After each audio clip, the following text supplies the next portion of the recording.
The last birthday I spent in that house. The cake was from the clearance shelf, and the contract on the table was meant to erase me.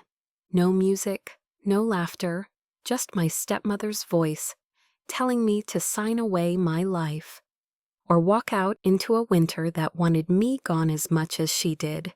So I walked, cold boots, no plan. And the first person who tried to save me wasn't family, it was the woman everyone else overlooked. They thought I vanished. I was just getting ready to watch them burn. I said, "Sign it," she snapped again. The papers hit the table so hard the candles flickered. "Or you can find your way out tonight." Her name was Geneva Langford. My stepmother in name only, but the true queen of that house on East Pine. The trust agreement she slapped down was thick, yellowed, probably photocopied from the original that had lived in my grandfather's safe. $1.4 million. He left it to me. She never forgave him for that. This money belongs to this family, not to a girl who showed up here with nothing but attitude, Geneva said. She leaned in closer, eyes glinting. "You really think Paul would pick you over me?" she said, low and shaking. "After everything I've done to hold this family together?" The words dropped like a blade, and then she caught herself, lips tightening as if she wished she hadn't said it out loud. Paul Langford, my father, stared at his folded hands, as if he could pretend he wasn't part of it by not looking up. And then there was Griffin, my stepbrother.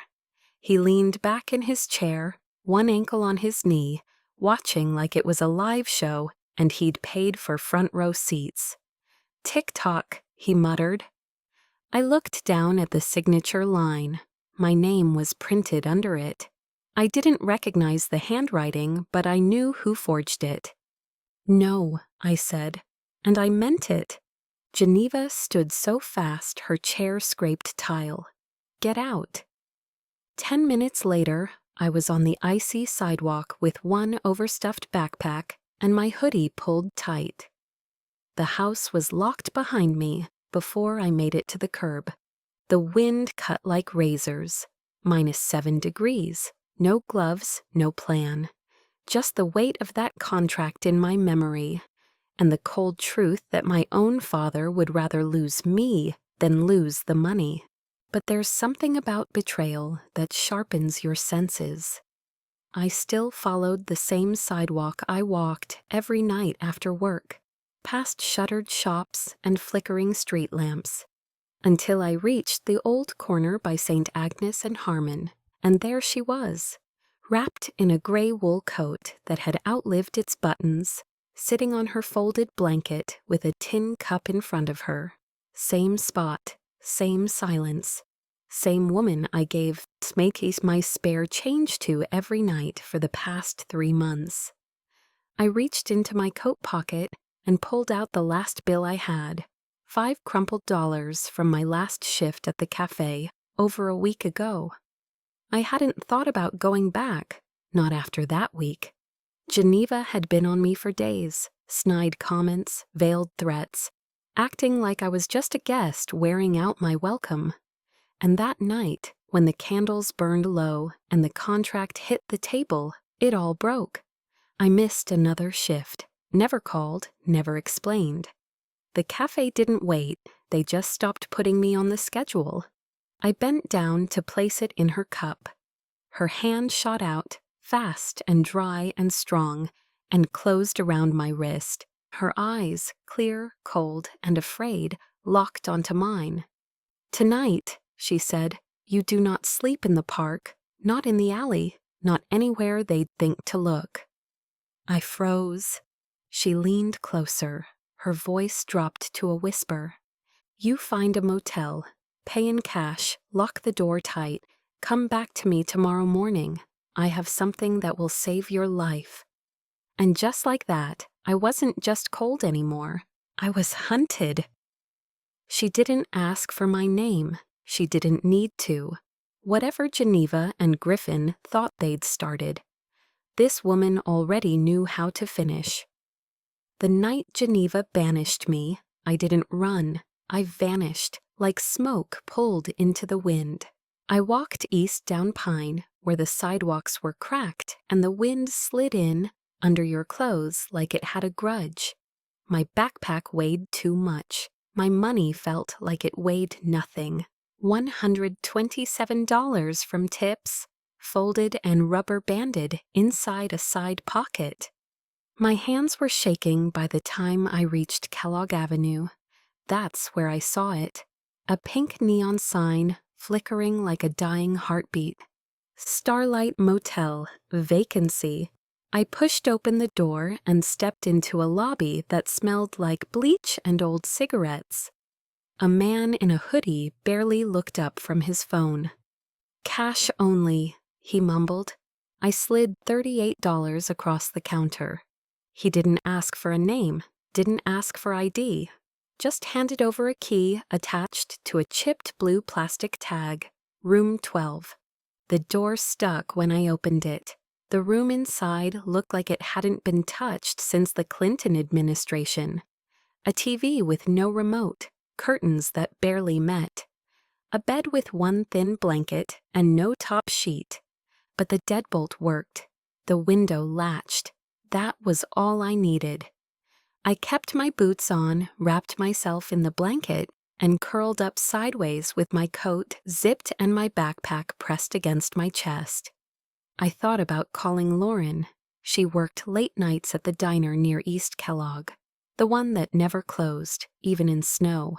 But I didn't want to drag her into something I couldn't explain yet. Not until I knew what Geneva was really planning. I didn't cry right away, but silence has a way of amplifying grief. When it came, it cracked me open, quiet, heavy, endless. I curled into the blanket and let the pain speak for me. Not just fear, not just cold. The grief of knowing you've been given up on. Morning came with weak sunlight creeping through the curtain gaps. I folded the blanket, shoved my feet back into half-frozen boots, and walked back to the corner. I'd seen her on that corner since late summer. 3 months of quiet nods, shared silences, and folded bills. But I never asked her name until that morning. "You knew something was coming that night?" She studied me in silence. "That house you just walked out of?" she said, eyes steady. "It's not done with you yet, and what's coming isn't just about money." I blinked. My breath caught. How could she know that? My instinct was to pull away, to keep walking. I'd spent years learning how to survive by not trusting anyone who offered help with strings. But this woman didn't ask for anything. Just a seat. Just the truth. I crouched beside her, my knees stiff in the cold. "Call me Miss Irene Rose Harlan," she said at last, folding her fingers around her cup. "And yes, I've been watching. That family, your people, they don't just want you out, they want you disappeared." That was when I told her everything. The trust, the screaming, Geneva's insistence that the money belonged to the family, the fact that if I didn't sign, it might still revert to my father. Miss Irene nodded slowly, like she'd heard that kind of story more times than she could count. "You hold on to your silence, baby," she said. "You don't spend your voice on people who'd rather see you disappear." There was no shelter in that city colder than my own bloodline. But Miss Irene, she didn't flinch from my pain. She looked straight at it and handed me something stronger than shelter. Sometimes survival looks like routine, and sometimes routine is what they burn down first. I spent the next 2 days stretching cash and silence, motel corners, gas station coffee. One pair of socks rotated between drying on the radiator and freezing in my boots. But time doesn't wait, not even for grief. By the 3rd day, I knew I needed work. Any work. The job at Miramart started that afternoon. I walked into the 24-hour corner store off McAllister Street, asked for the manager, and told him I'd take anything. Graveyard shift, toilets, stocking shelves, all of it. He looked me over, clocked the bags under my eyes, and handed me a uniform shirt from behind the counter. Cash off the books, 11 to 7, don't be late. It wasn't much, but it was mine. My days blurred, graveyard shifts at Miramart, clearance rack meals, and cold sleep behind a dragged dresser. I didn't have anywhere to take my backpack before work, so I started stashing it under the tarp near the bench. Not smart, but it was what I had. And each morning I returned to the corner with a folded bill for Miss Irene. "Still standing," she'd whisper, and that was enough, for a while. But the shadows started changing. Some nights a sharp tang filled the air around the park, sweet, chemical, wrong. I told myself it was nothing, maybe runoff from the gas station nearby. But it clung to the throat like something trying to get in. And I started seeing him. A boy, maybe 19, maybe 21. Same kid every few nights. Clean jacket, too clean. New shoes that didn't belong in this part of town. He didn't ask for change, didn't speak, just watched. Watched where I walked, watched how long I stayed, watched how often I gave. At first, I thought maybe he was just passing through. But then he started showing up on nights when I stashed my bag under the tarp. And I felt it, that quiet kind of watching, the kind that isn't curious, the kind that's calculating. I didn't know if he'd figured out where I was sleeping, but it sure felt like he was trying to. Miss Irene noticed too. Her voice got tighter. Her eyes didn't wander as much. Some nights, the air around the park turned sharp. Too sweet, too chemical. I told myself it was the gas station, but deep down, I knew that smell didn't belong. And then came the tape. Bright yellow, slicing across the entrance like a warning. I hadn't gone back the same way since that night. After Miss Irene's warning, I changed my path. Side streets, alley cut-throughs, never more than a minute in the open. Maybe the boy in the clean jacket thought I was still sleeping nearby. I stopped cold. Benches charred black, grass burned to ash. The tarp where I used to stash my bag was melted plastic fused to dirt.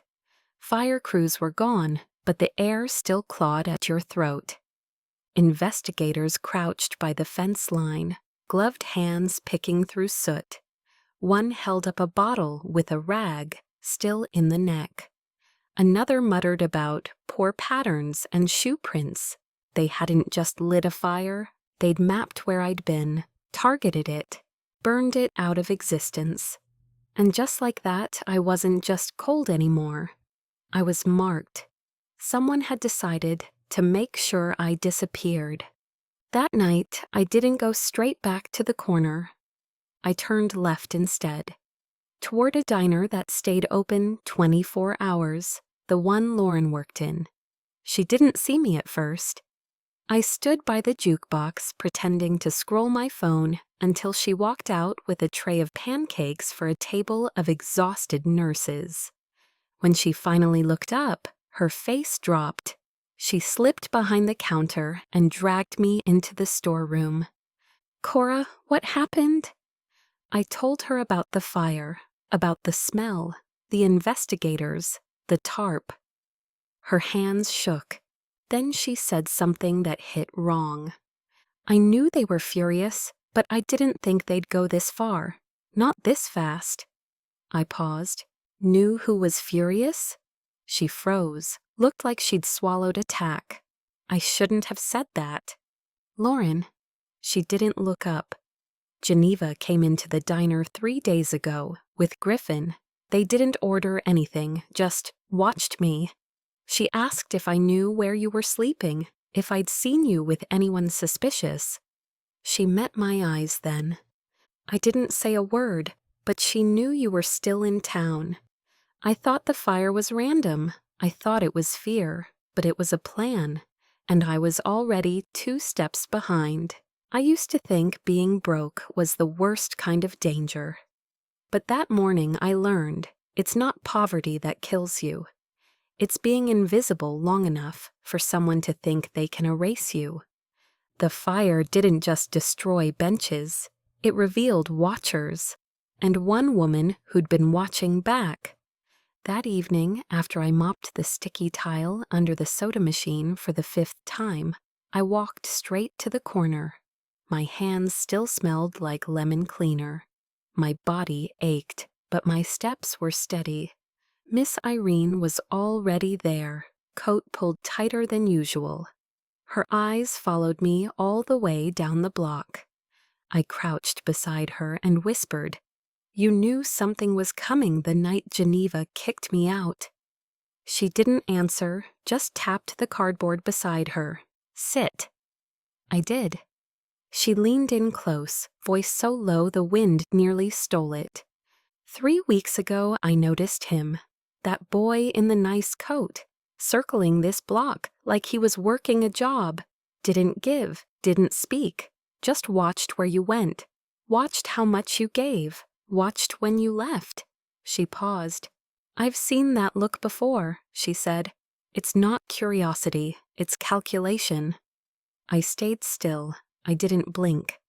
Then she reached into the folds of her coat, layers upon layers of knit and wool and quiet resilience, and pressed something into my hand. A black USB drive, no label, cold from her pocket, along with a crumpled slip of paper, folded tight and creased at the corners. 2 words printed in shaky block letters: "Watch alone." Miss Irene's voice dropped further. "I went down to the pawn shop, bought a little solar camera, mounted it high on the lamppost across the street. Been running ever since I saw him the first time." I blinked at her. "You're watching the street." She smiled without joy. "I sleep with one eye open, baby. Learned the hard way. But I figured if I could help someone else, maybe that wasn't for nothing." She pressed my hand harder. The cold metal of the drive bit into my palm. "Whatever's on that, you watch it with the door locked, and when you're done, you decide what kind of woman you're going to be next." I couldn't speak. My throat felt tight with something I didn't have words for yet. "Why are you doing this?" I managed to whisper. Her gaze didn't waver. "Because 20 years ago, my own son decided I was worth more dead than alive, and nobody stopped him." She turned her head, stared out into the street. "I didn't get justice, but I'm not too old to hand someone else the weapon." Back in room 12, I jammed the dresser in front of the door, pulled the blinds tight, and slid the drive into my laptop. The screen flickered once, then opened to a single file. Timestamp 4 nights ago. Setting the park, night vision footage. 2 boys stepped into the frame, one tall, one stockier. Both carried red plastic cans. The taller one set his down and turned toward a pool of light, checking his phone. And there he was, Griffin Langford, my stepbrother. Grinning like this was all a game. He turned to the other boy. "We finished this by Friday." "She's still crashing near that old bench," he said. "I saw her stash a bag there last week. She signs next week. If she disappears before then, the money's locked to Dad. No second chances." The other one laughed, then unscrewed the cap and started pouring gasoline over the benches. Griffin joined in. He made sure the tarp corner was soaked. Then he lit the match. I didn't need to watch it more than once. The fire was only the act. The motive was in Geneva's text. "Trust clause is clear. If she doesn't claim before signing date, every dollar reverts to Paul." They weren't just trying to scare me, they were trying to erase me. The video kept rolling, my laptop whirred, struggling to keep up. My hands trembled so hard I could barely keep the trackpad still. But I had to see every frame. In the footage, Griffin tilted his phone toward the streetlight. The screen glowed white-blue against his face. I paused, zoomed in, held my breath. At the top of the text thread, the sender name glared back, Geneva Langford. Below it, a string of messages, but only one mattered. Trust clause is clear. If she doesn't claim before signing date, every dollar reverts to Paul. Do it clean. No mistakes this time. 19 minutes before the match. Her hands were on this, all of it. I watched the match catch light, and I understood. This wasn't fear. This was erasure. They believed the trust would revert to my father if I vanished. What they didn't know, the documents they'd stolen were already obsolete. The real clause was hidden deep, sealed 2 years ago, and it didn't favor them. But that wouldn't matter if I didn't make it through the week. I gripped my phone and dialed. 1 ring, no answer. 2nd ring, click. Where are you? Lauren's voice snapped through like a lifeline. Room 12, Starlight Motel. I'm already halfway there. I barely had time to drag the dresser away before she was knocking at the door. Still in her diner uniform, apron crumpled, keys in her hand. She didn't speak, just looked at me, looked through me. I handed her the USB, plugged it back in, pressed play. We sat side by side on the bed, backs straight, shoulders touching but stiff, as if the footage would shatter us if we moved too fast. Griffin's laugh filled the room. Lauren's hand trembled as she clutched the edge of the bed. Her lips parted, but no words came. Then suddenly, she cracked. She covered her face with both hands, shoulders shaking. A sound escaped, raw, half sob, half rage. I thought they just wanted to scare you, she said, voice muffled. I thought just yelling, threats. I never thought they'd... I placed a hand on her back. For a long second, she just let it burn through her. I keep seeing you on that bench, she whispered. What if you hadn't moved that night? What if they hadn't missed? The silence between us tightened. I'm not brave like you, she said. Yes, I said quietly. You are. Geneva's text lit the screen. Lauren's hand flew to her mouth. She whispered it like a curse. That's your stepbrother. I nodded once, and that's Geneva giving him the order. She leaned in, voice gone flint hard. They think killing you transfers the money to your father. They think, I said quietly, because they never saw the real documents. Lauren didn't blink. We're going to the police. First thing in the morning, no arguments. I didn't sleep. Every creak outside the door sounded like footsteps. Every engine outside made my blood still. But I kept the drive in my coat pocket, like a weapon tucked where it couldn't be seen. At dawn, I went back to Miss Irene. She was already seated, wrapped in her coat like armor. You saved my life, I said. She shook her head, slow and steady. Not yet. Her eyes didn't soften. But I saw that boy's face weeks ago, the look in his eyes. It's the same one my son had the night he decided I'd be worth more gone. How did you know to put up that camera? I asked. Because greed is noisy, she said, and it's predictable. I've been sleeping in fear for 2 decades. I figured it was time that fear served someone else. She pressed her hand over mine. You do what needs doing. I'll be right here. That morning, the truth wasn't just a file. It was fuel. They'd tried to burn me away, but now I had the match, and the map of everything they thought they'd buried. Justice doesn't start with belief. It starts with proof, and a witness brave enough to press play. By the time Lauren and I pulled into the Wichita Police Department on South Meridian, the streets were still damp with morning frost. She parked crooked, didn't even lock the doors. The lobby was quiet. A woman mopped under the vending machines. A man bounced his knee beside a clipboard when I stepped to the front desk. "I have video evidence of an attempted arson," I told the officer behind the glass, "and a murder plot." He buzzed us through without asking for details. They brought us to a room the color of dishwater. Fluorescent lights hummed overhead.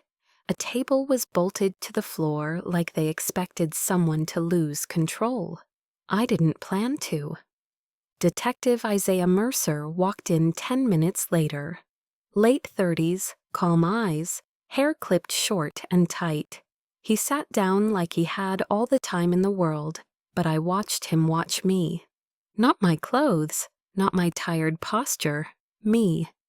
I slid the USB across the table. "This was taken 4 nights ago," I said. "My stepbrother Griffin Langford and another young man poured gasoline throughout the park where I was sleeping. My stepmother, Geneva, texted him instructions minutes before. He didn't speak, just plugged in the drive, opened the video, and pressed play. The footage played in total silence. Griffin's voice came through clear. 'She signs next week, no second chances.' Then Geneva's message, full screen. 'Trust clause is clear. If she doesn't claim before signing date, it all goes to Paul. Do it clean.' Mercer leaned in, rewound it, played it again. Then he turned to me. 'Do you have the trust document?' I pulled the folded copy from my coat pocket. It was the same one Geneva had waved in my face the night she threw me out, her precious ammunition. He read it carefully, eyes tracking each line. "They built this plan on a single clause," I said, "and they were wrong from day one." He nodded once. "Sit tight," he said. The rest of the day unraveled in pieces. First, a tech confirmed the video hadn't been edited, metadata intact. Then they ran Griffin's face through the DMV. Driver's license matched. They located the friend by mid-afternoon. He didn't last 5 minutes before asking for a lawyer, but not before giving them a written statement. "Paid $200 to help scare a girl out of town," he said. Detective Mercer returned with a folder tucked under one arm and tired eyes. "We have enough," he said. "An arrest warrant for Griffin is being processed now. Attempted arson carries weight, especially in this weather, especially in a public park." Lauren squeezed my hand under the table. "We're also putting a tail on Geneva," Mercer continued. "Her name's all over this. If she tries to run, we'll know." I nodded. "They offered me a shelter bed. I said no. Lauren said she's staying with me." And that night, I slept on a couch that smelled like lavender detergent and safety. But just before I closed my eyes, my phone buzzed once. Blocked number, no text, no voicemail, just a pulse, like the story wasn't done telling itself. They thought this was a game of signatures and silence, but I was no longer the girl they'd tried to erase. I had a couch, a file, a witness, and a name they couldn't touch. When the law failed to scare her, Geneva sent a man who didn't need a badge. 3 days passed without incident. I worked my shifts at Miramart, slept on Lauren's couch, watched the curtains at night, stayed quiet, but silence doesn't mean safety, and Geneva never did play fair. Friday night, I was closing alone. The bell above the door jingled one last time at 11:03. A trucker with a stained parka and a bag of jerky waved good night. I locked the doors, counted the drawer, flipped off the neon open sign. The back parking lot was half lit and nearly empty. Just two semis idling under the floodlights. I pulled on my coat, keys in one hand, bag in the other, heading toward Lauren's old Honda. That's when it happened. A black Chevy Suburban rolled in fast. Tires crunched gravel.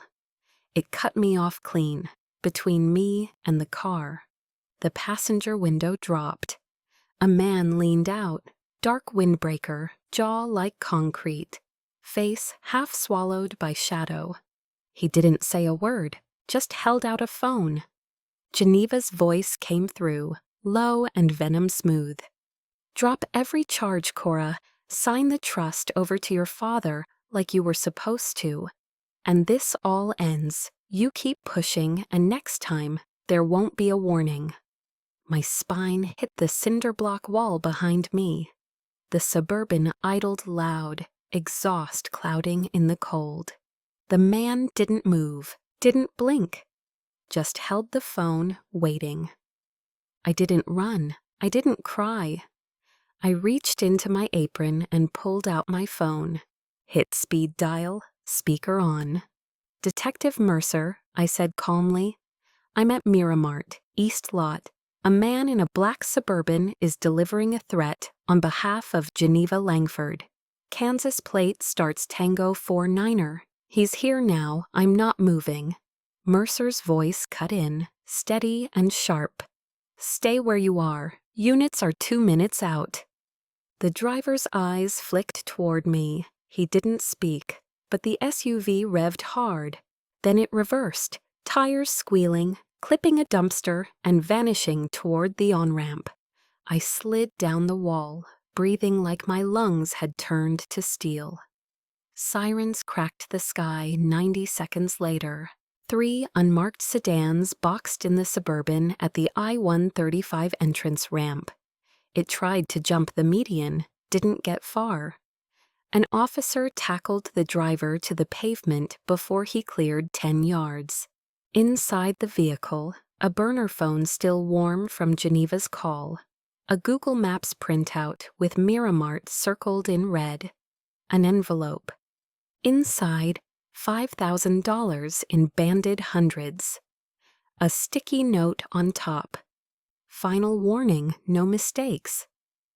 They'd sent a messenger because they thought I'd cave, because they thought the old girl with the tin cup had handed me pity, not proof. But Geneva never understood women like us. We survive, we document, and when we're done, we testify. By the time he came to find me, the house was gone, the lies were exposed, and I had already buried the girl who once begged for his love. The arrests hit fast. Griffin was picked up at school that Monday, still wearing his varsity jacket. Geneva went quiet for 2 days, then hired the most expensive defense attorney in the state. Her bail was granted, but it came with an ankle monitor, a restraining order, and a warning. One more violation, and she'd be remanded until trial. It wasn't enough for her. She sent a private investigator who parked across from Miramart and Lauren's apartment every night for a week, switching cars, dodging license plate readers. Mercer caught him on traffic cams, had him brought in. Geneva's fingerprints were all over the payment trail. That's when the judge revoked her bail. Geneva was arrested before the streetlights came on. 36 hours later, the motel front desk buzzed my room. "Someone's asking for you," the clerk said. "Says he's your father." I almost said no. Almost told him to send Paul Langford away, like a bill I refused to pay. But I walked down. He stood between the vending machines and the ice bucket, gray around the temples, shirt wrinkled, face hollowed from sleeplessness. When he saw me, he dropped to his knees, right there on the stained motel carpet. "Cora, he whispered, voice raw. Please, drop the charges. Geneva got carried away. Griffin was just a kid, caught in something bigger. But they're still your family. I didn't move. You stood silent the night she threw me out, I said. He closed his eyes. I thought we could fix it after. I didn't think. You never stopped them. He reached for my hand. I stepped back. You read one paragraph of a trust and built your future on it. But you never read the part that mattered. Behind him, the night clerk watched in silence. Paul stood slowly. His eyes were wet, but his shame came too late. 2 security officers escorted him out of the lobby. I watched him sit in his truck for 20 full minutes. Engine off, head bowed, then he drove away. There's a kind of silence that doesn't beg forgiveness, it just confirms what you already knew. He didn't come to protect me. He came because Geneva had finally run out of ways to win. Justice doesn't always feel like triumph. Sometimes it feels like wind in your coat and sunlight that finally lands on your skin. The courtroom was half empty the morning sentencing was read. Lauren sat beside me in a soft green blouse, hands folded tight in her lap. The prosecutor read the charges without flinching. Geneva Langford, 7 years for felony. Witness tampering, conspiracy to commit aggravated arson, and criminal threats. Griffin Langford, 5 years in juvenile detention, followed by transfer to adult custody when he turned 21. Neither of them spoke. Geneva wore a suit that didn't fit and a scowl that couldn't save her. She stared at the judge like she still believed she'd wake from this nightmare in her king-size bed with the trust fund intact. But the gavel came down anyway. The house on East Pine was auctioned off within weeks. Everything liquidated. Every joint account she shared with my father frozen. Paul moved into a 1-bedroom apartment by the river, drove the same old pickup to landscaping jobs that barely covered rent. The verdict gave me air, but healing didn't arrive with a gavel. It arrived in hours, in mornings without fear, in the slow, steady truth that I had made it through. Not just the courtroom, but the fire, the silence, the nights no one saw. And I bought a little white house on the south end of town. 2 bedrooms, clean kitchen, faint scent of cedar when the windows opened. Lauren moved into the spare room. She quit the diner and enrolled full-time at Kansas State with the scholarship I set up in her name. The day her acceptance letter came, she didn't say a word, just walked into the kitchen, held it up, and handed me the envelope. "Open it," she said, a glint of old fire in her smile. I unfolded the letter with the careful hands. Full ride, Dean's List recommendation, orientation packet already enclosed. When I looked up, she was already painting the wall behind her. "Miss Irene gets flowers. I get my future," she said. "We're done surviving, Cora. Time to build." We painted the living room in colors too bright to remember the motel. And Miss Irene, she never returned to the corner. Because I moved her into Sunrise Haven, the finest assisted living residence in Wichita. Private room, heated floors, fresh flowers every Thursday. The first time she stepped into the garden path, in real shoes instead of plastic bags wrapped around her feet, she cried so hard the nurse thought something was wrong. But it wasn't sadness. It was the feeling of finally being seen. Money didn't save me, not really, but it bought me time. And time gave me ground to stand on. A small white house, a safe bed, a garden where the forgotten are remembered, where loyalty grows in the cracks that betrayal left behind. Not everything bloomed overnight. Some days still ached. But I wasn't surviving anymore. I was rooting. They tried to kill me. For money that was never going to be theirs. They just never read the last page. On the final day of trial, the trust officer from First Meridian Bank took the stand. He wore a tailored suit, calm hands, and carried the original document in a leather folder like it was scripture. He cleared his throat and turned to the judge.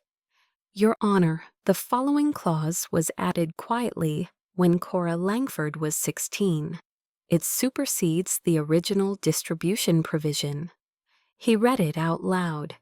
"Should Cora Langford die or fail, to accept the trust before the designated date, the entire corpus shall transfer irrevocably to the Edward Langford Memorial Fund for at-risk youth of Sedgwick County. No portion shall revert to Paul Langford or any other family member under any circumstance." The courtroom went silent. Geneva's face cracked. She blinked like the words themselves had betrayed her. Her lips moved, but no sound came out. The air shifted, and something inside her visibly collapsed. That money had never been destined for her, not even in death. She had tried to orchestrate the erasure of a human being, her own stepdaughter, only to learn she was never written into the end of the story. The judge gavelled the clause into the official record. And that was that. As she was led past me in handcuffs and leg irons, Geneva hissed through her teeth. "That money was supposed to be ours." I didn't flinch. "You tried to kill me for something that was never yours. You lost everything because you never learned the difference between inheritance and entitlement." She turned her head. I didn't. In the end, the trust didn't protect me. It revealed them. And the line they were willing to cross for something they never truly had. Sometimes the people who share your blood are the first to draw it. But sometimes family finds you in the cold, with nothing to offer but truth and a warm hand. I walked out of that courtroom without looking back. Not because I wasn't hurt, not because it hadn't nearly broken me, but because I'd already decided the only direction I'd move was forward. Miss Irene had taught me what legacy really means. Lauren reminded me what loyalty looks like in real time. And me, I learned that survival isn't just about staying alive. It's about staying awake, to who you are, to who's around you, to the fine print they hope you never read. The trust money didn't define me. It just gave me tools. What mattered more were the people I chose.